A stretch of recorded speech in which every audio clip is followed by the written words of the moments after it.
Chemistry की क्या बताए कहानी, एग्जाम में सबकी आंखों में ला देती है पानी, पर डोंट बी वरीड, मैं आपकी आंखों में पानी नहीं लाने दूंगी। तो वंदे मातरम बच्चों, आज हम नेक्स्ट टॉपिक स्टार्ट करते हैं, वेपर प्रेशर। तो what is the vapour pressure of the solution. तो write down the next topic, vapour pressure. Let's see, तो वेपर प्रेशर क्या होता है, पहले तो हम ये समझें what is the vapour pressure. Vapour pressure of liquid solution. तो vapour pressure of liquid solution, पहले तो हमें ये पता होना चाहिए कि हम यहाँ सॉल्यूट और सॉल्वेंट दो चीज ले रहे हैं। सॉल्वेंट तो आपका क्या है, यहाँ सॉल्वेंट हमारा क्या होता है बेटा, यहाँ हमेशा यहाँ हमें सॉल्वेंट लिक्विड लेना है।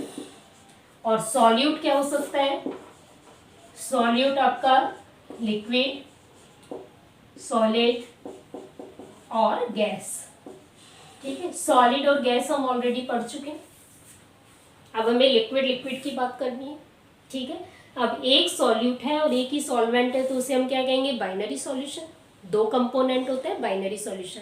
तो एक साइंटिस्ट थे क्लैसियस क्लैपियरोन। तो क्लैसियस क्लैपियरोन इक्वेशन।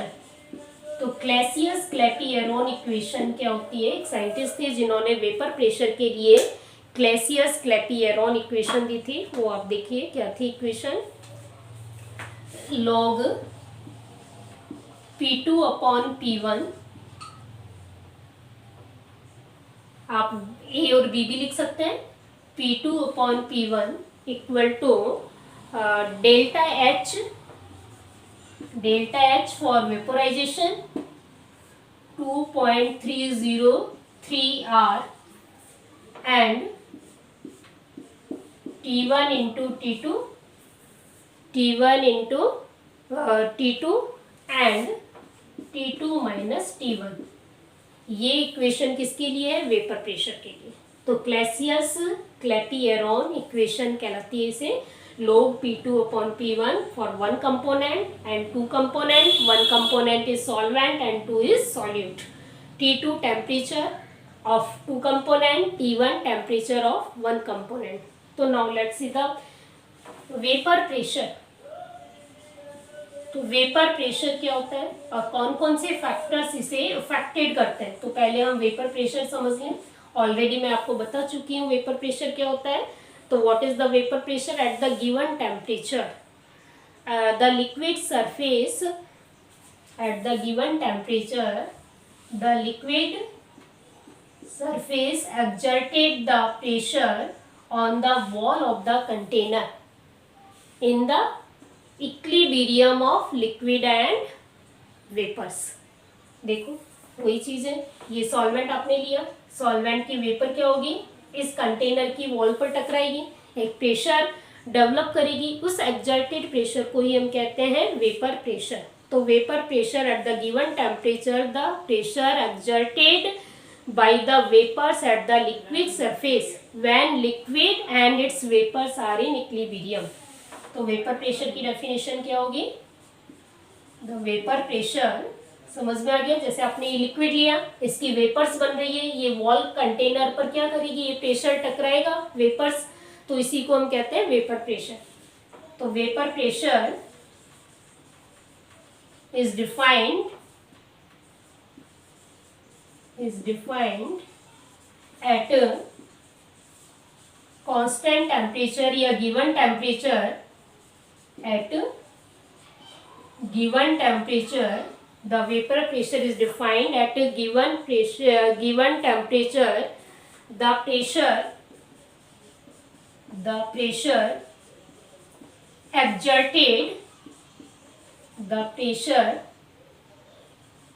exerted by the, क्या लिया है आपने, सॉल्वेंट आपका लिक्विड है, by the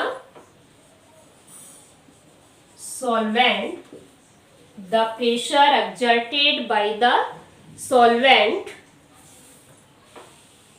या आप लिख सकते हो liquid surface, by the solvent या liquid surface, by the solvent या liquid surface, when liquid and vapor are in equilibrium, are in equilibrium। तो वेपर आपका क्या और ये किस में होंगे बेटा, इक्विलिब्रियम में होंगे, तो उसी प्रेशर को हम कहते हैं वेपर प्रेशर। तो विच factors affected the vapour pressure, कौन कौन सी फैक्टर्स हैं जो वेपर प्रेशर को अफेक्ट करते हैं। First, nature of liquid, first factor, right down the first factor, nature of liquid. Nature of liquid क्या होगा, इसको अफेक्ट करेगा, क्यों, अगर इंटरमॉलिक्यूलर बॉन्ड वीक होंगे, तो वीक बॉन्ड अगर आपका सॉल्यूट बनाता है, लिक्विड लिक्विड के साथ वीक बॉन्ड बनता है, तो वेपर प्रेशर कैसा होगा, हायर होगा। तो फर्स्ट फैक्टर क्या होगा, या first factor is nature of solute। तो if a solute is formed weak bond, intermolecular bond is weak, तो अगर आपका सॉल्यूट वीक बॉन्ड बना रहा है, इसका मतलब है वेपर प्रेशर कैसा होगा, हाई होगा। जैसे आपने पेट्रोल देखा है, वेपर प्रेशर हाई होता है पेट्रोल का, ईथर है वेपर प्रेशर हाई होता है एट कंपेयर टू वाटर। तो नेचर ऑफ सॉल्यूट क्लियर हो गया। तो नेचर ऑफ लिक्विड या नेचर ऑफ सॉल्यूट, तो nature of liquid weak bond बनाएगा, तो वेपर प्रेशर क्या होगा, नेचर ऑफ लिक्विड। सेकंड है आपका टेम्परेचर, तो टेम्परेचर इंक्रीज करेंगे तो वेपर प्रेशर भी इंक्रीज होगा, क्योंकि कॉलिजन इंक्रीज हो जाएगा, मॉलिक्यूल के बीच में जो कॉलिजन होगा वो इंक्रीज हो जाएगा, इसलिए वेपर प्रेशर भी क्या होगा, टेम्परेचर इंक्रीज होगा, तो वेपर प्रेशर क्या होगा, इंक्रीज होगा। जल्दी वेपर्स बनेगी when we heat the solution. तो आप जब लिक्विड को हीट करोगे, टेम्परेचर को इंक्रीज करोगे, तो वेपर प्रेशर भी इंक्रीज होगा। समझ में आ गया what is the vapour pressure. तो now let's see the next topic, Raoult's law. तो what is the Raoult's law, क्या समझाया था बेटा रॉल्स लॉ ने।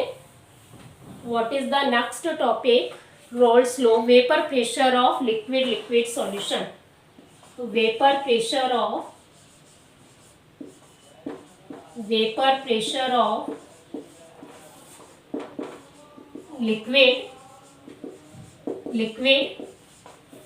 Vapour pressure of liquid solution.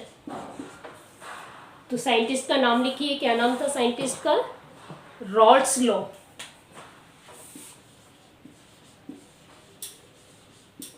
Rawls law explain the binary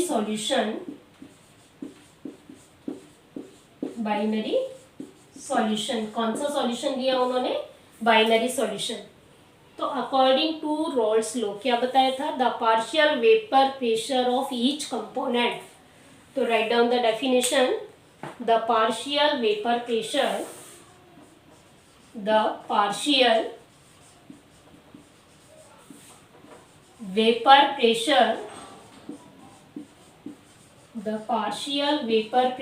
of each component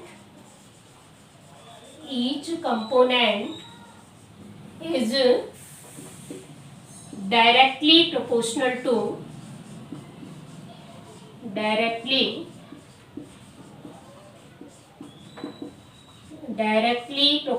to partial pressure of each component is directly proportional to mole fraction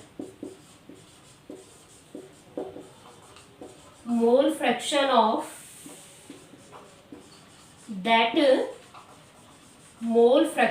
that component।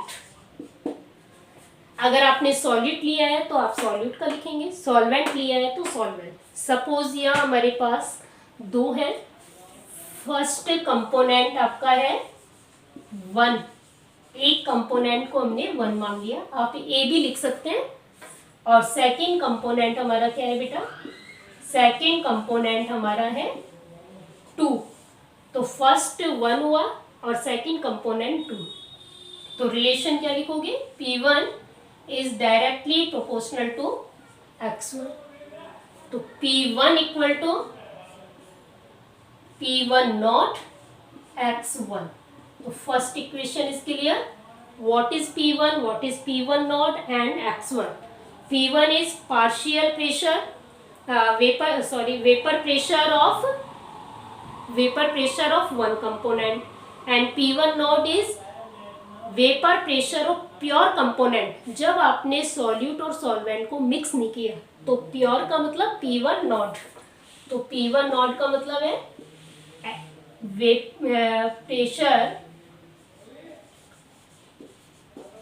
Pressure of one component, pressure of one component at pure state। तो clear, what is the P1। तो vapour pressure of pure component. तो vapour pressure of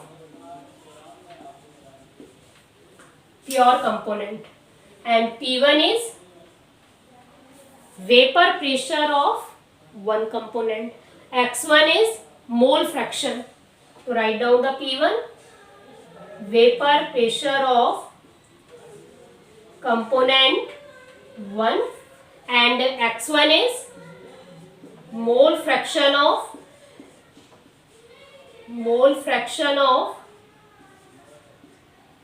one component, mole fraction of one component।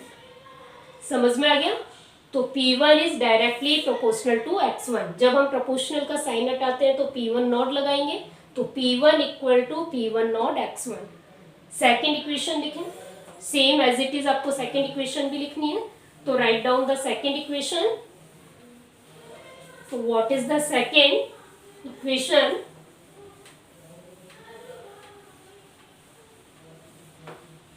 Second equation लिखो बेटा। Second क्या होगी, P2 is directly proportional to x2। ठीक है, अब इसे आप कैसे लिखेंगे, P2 equal to P2 naught x2। This is the second. What is P2, vapour pressure. Again write down the vapour pressure of component 2। आपका ये क्या हो सकता है, solute component 2। And P2 naught क्या होगा, vapour pressure of pure component solute 2। x2 क्या होगा, mole fraction of that component, mole fraction of component 2। तो मोल फ्रैक्शन हम ऑलरेडी पढ़ चुके हैं। According to Dalton's law, according to Dalton's law क्या था, according to Dalton's law total pressure किसके इक्वल होता है, P1 प्लस P2। ये आपकी इक्वेशन नंबर 3 हो गई। तो डाल्टन के according P equal to P1 plus P2। Next put the value of P1 and P2। P1 अभी हमने निकाला था, P1 not x1 plus P2 naught x2।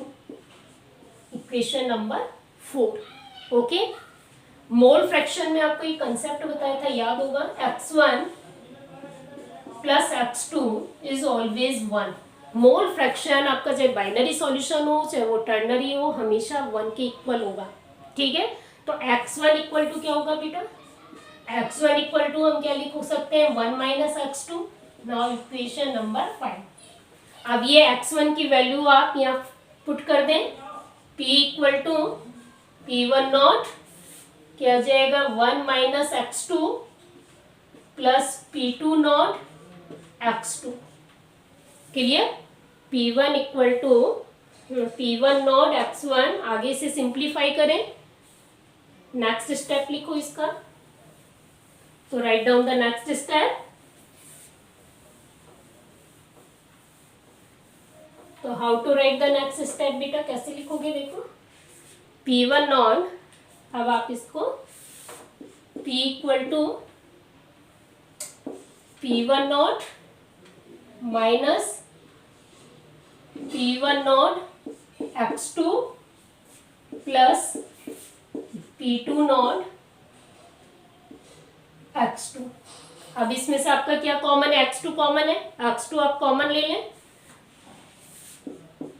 P1 not, यहाँ आपने प्लस कर दिया, साइन आप चेंज कर सकते हो, x2 लिख दोगे, सॉरी P2 लिख दोगे, P2 माइनस P1, तो P2 not minus P1 not, sign हमने बदल दिया, P2 पॉजिटिव P1 नेगेटिव है, एंड x2। तो इक्वेशन नंबर 4, 5 देन 6 समझ में आ गया। तो P equal to P total किसके इक्वल होगा, according to Dalton's law P total equal to partial vapour pressure of each component, total vapour pressure of each component in the solution. तो P equal to P1 not P2 minus P1 not x2। Clear how to write this equation and how to calculate. Now this equation is clear. P equal to P1 naught, P2 naught minus P1 naught x2. Now let's see the next.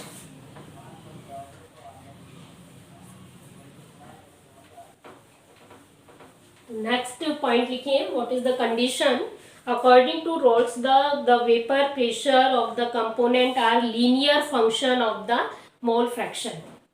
तो ये क्या है, linear function of the mole fraction, linear function of the mole fraction। तो vapor pressure is the linear function of the mole fraction। तो when, first condition आप देखो, when x1 equal to 1, अगर आप x1 इक्वल टू 1 लिखेंगे तो आपके पास क्या हो जाएगा, P1 equal to P1 not x1, okay, तो x1 इक्वल टू आपने 1 लिखा, तो आपका जो P टोटल होगा x2 0 है, यहाँ P2 naught x2 is 0 and P1 not x1 equal to 1 into 1, तो P total equal to P1 naught 1। Second condition, when x2 equal to 1, तो यहाँ x2 आपका 0 हो जाएगा, यहाँ x1 इक्वल टू 0, तो P1 not into 0 plus P2 not, ये हो गया x2, P total equal to P2 not. तो this is the two condition. So let's see how to plot the curve. To draw the curve, partial pressure and vapor pressure and mole fraction। तो mole fraction and vapour pressure के बीच में आप curve plot करें, कैसे curve plot करोगे देखो बेटा, यहाँ हमने ले लिया, ये कर्व आपको बनाना है। लेट्स सी, फर्स्ट हम यहाँ लेंगे वेपर प्रेशर, ये तो हो गया वेपर प्रेशर, ठीक है। नीचे क्या लेंगे हम, मोल फ्रैक्शन, ये अपना हो गया मोल फ्रैक्शन, मोल फ्रैक्शन किससे डिनोट करेंगे, x से, x2 एंड x1। एक कंडीशन क्या होगी, x1 इक्वल टू 1, तो x2 इक्वल टू 0, अभी आपको कंडीशन बताया ही था। दूसरी कंडीशन में क्या होगा, x1 इक्वल टू 0 होगा, x2 इक्वल टू 1 होगा। अगर कंडीशन आपकी आइडियल है, ठीक है, अब आपका ग्राफ कैसे आएगा देखो, इस तरह एक ग्राफ हमने क्या करा, इस तरह हम ग्राफ प्लॉट कर देंगे, ठीक है। ये अपना क्या हो गया, P2 हो जाएगा, P2 नॉट क्या होगा, x2 1 है, तो यहाँ P2 नॉट आ गया आपका, ठीक है। दूसरा ग्राफ हम यहाँ से प्लॉट करेंगे, ये अपना दूसरा ग्राफ हो गया, प्लॉट कर दिया हमने, ये अपना क्या होगा, ये वैल्यू x1 है तो यहाँ क्या होगा P1 नॉट। ठीक है, ये जो कंडीशन होगी बेटा, ये वाली जो कंडीशन है हमारे पास, ये कंडीशन क्या हो गई, इसको हम क्या कहेंगे, टोटल, P टोटल। तो P टोटल किसके इक्वल होगा, P1 प्लस P2।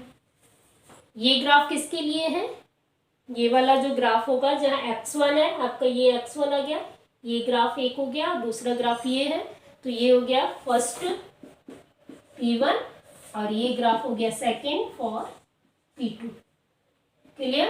तो P2 कब होगा, जब x2 1 है, P1 कब होगा, जब x1 इक्वल टू 1 है। तो P total equal to P1, यहाँ P total equal to P1, this is the ideal condition. तो क्लियर। तो ये आपका ग्राफ हो गया, किस किस के बीच में ग्राफ प्लॉट किया, vapour pressure and mole fraction.